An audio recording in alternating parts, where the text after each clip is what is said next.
Bienvenue dans cette nouvelle vidéo, on est dans la Minute MDB et on va parler aujourd'hui de la VIR. La VIR c'est quoi? La VIR c'est la vente d'immeubles à rénover. C'est un statut très particulier et je dirais qui est relativement méconnu, que ce soit des notaires, banquiers et évidemment des marchands de biens. Ça consiste en quoi la VIR? La VIR c'est la vente d'un actif immobilier plus d'un package de travaux qui vont être réalisés. La différence avec une vente classique où vous allez porter des travaux en tant que marchand de biens, eh bien, c'est que vous allez fonctionner différemment et vous allez fonctionner un petit peu comme de la VFA, de la vente en état futur d'achèvement sur du neuf, mais dans l'ancien. Donc, vous allez vendre l'actif, le foncier, en l'état et à côté de ça, eh bien, vous allez vendre à votre acquéreur final un complément de travaux qui vont être réalisés. Et la différence, c'est quoi? C'est que c'est l'acquéreur final qui va payer ses travaux, porter ses travaux. Et vous allez fonctionner encore une fois comme de la VFA en faisant des appels de fonds pour régulariser et régler ses travaux. Donc, ça nécessite d'être bien accompagné, bien encadré. L'accompagnement et l'encadrement de ce type d'opération, forcément, ça a un coût. Donc, pour des petites opérations de l'ordre de 100 200 000 euros, ça ne sera certainement pas adapté. Mais sur des opérations où vous avez des travaux à plusieurs centaines de millions d'euros, voire des millions d'euros, ça peut être quelque chose qui est très intéressant.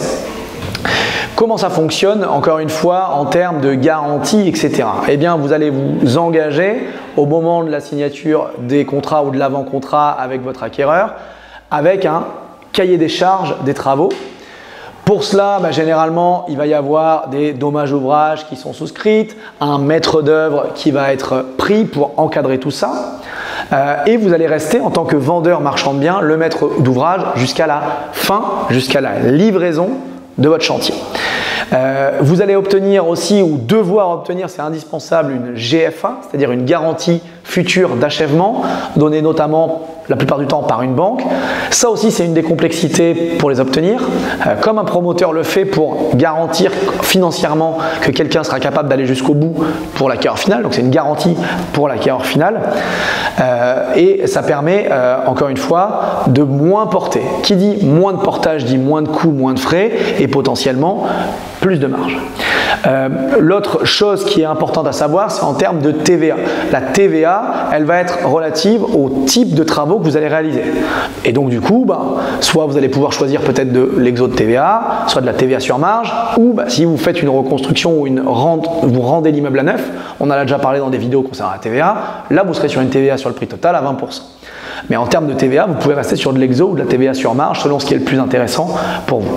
Donc la vente d'immeubles à rénover, c'est vraiment quelque chose qui s'adresse à des investisseurs et des marchands de biens plus avancés, qui va vous permettre, si vous êtes investisseur plus avancé, notamment par exemple dans des découpes de grands ensembles immobiliers, d'anciens hôtels, de restructuration immobilière, de réhabilitation immobilière, de faire porter le coût des travaux par vos acquéreurs et donc du coup de diminuer votre portage, de vendre des produits clés en main finis pour ces acquéreurs.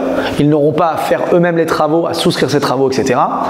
Par contre, ça va demander de l'organisation, de l'administratif, de la gestion, une bonne GFA, certainement des maîtres d'œuvre et des compétences que vous allez déléguer pour le suivi, la gestion des travaux et vraiment beaucoup plus de rigueur potentiellement sur l'opération. Donc ça s'adresse à des expérimentés, des marchands de biens plus expérimentés. Par contre, c'est véritablement, on le pense nous, au sein du cercle, une des compétences qu'il va falloir développer pour les marchands qui veulent continuer à avancer, avoir plus de visibilité, parce que c'est des projets qui sont plus longs, donc plus de visibilité sur leur trésorerie, plus de visibilité sur leurs résultats et leurs projections de chiffre d'affaires. Mais c'est quelque chose sur lequel je vous invite à vous renseigner. Et si vous voulez vous renseigner, vous pouvez également nous contacter.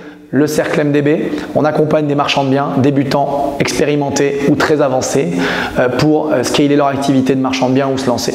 Si vous voulez en savoir plus, n'hésitez pas à nous contacter sur www.lecerclemdb.com, sur la chaîne YouTube du Cercle. Il y a les liens en dessous, autour, partout. À mettre un j'aime et à vous abonner à notre chaîne. À très bientôt.